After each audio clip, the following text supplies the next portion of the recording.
وكده الرف ده بالحوامل بتاعته هيقف علينا بحوالي 250 جنيه.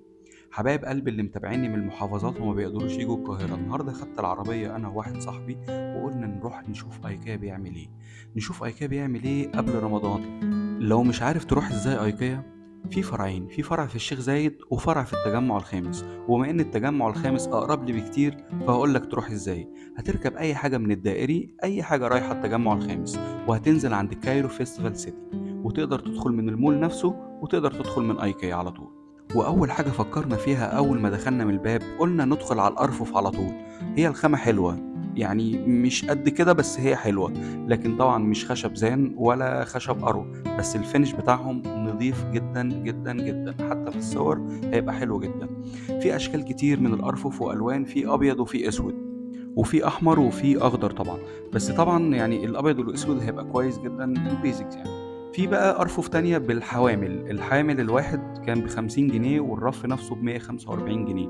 طبعا ده حاجة وده حاجة تانية. لكن انا طبعا عجبني اللي هو الرف اللي على الطاير عشان بيبقى مفهوش حامل خالص من تحت، فده كان بالنسبة لي افضل. اما دي بقى ارفف مجمعة كده بس كانت تحفة جدا وسعرها كان 3600. أما دي بقى زرعة الواحدة منها ب189، فالأحسن طبعا إن احنا نجيبها من العتبة، تبقى الواحدة واقفة ب20 جنيه ولا حاجة.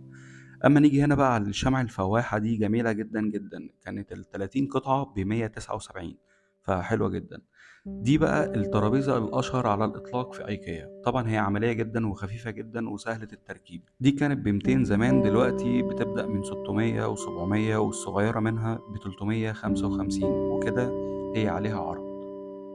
وانا بتمشى شويه بقى لقيت الطاسه بتاع بابجي، جميله جدا طبعا وتقيله لان خامتها ظهر، فحلوه جدا طبعا، بس يعني ب 900 جنيه، حلوه برضو.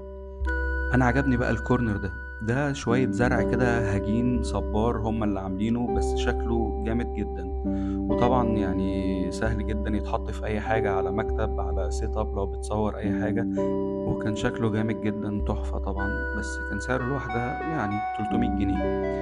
بس هو حلو يستاهل، يعني شكله شيك جدا. اما هنا بقى لقيت لوحة المونازيكا، ما مش عارف هما مش مهتمين بيها ليه، بس كانت سعرها ب1300 تقريبا او 1380 بالظبط، يعني ارخص من اللوحة الاصلية بشوية.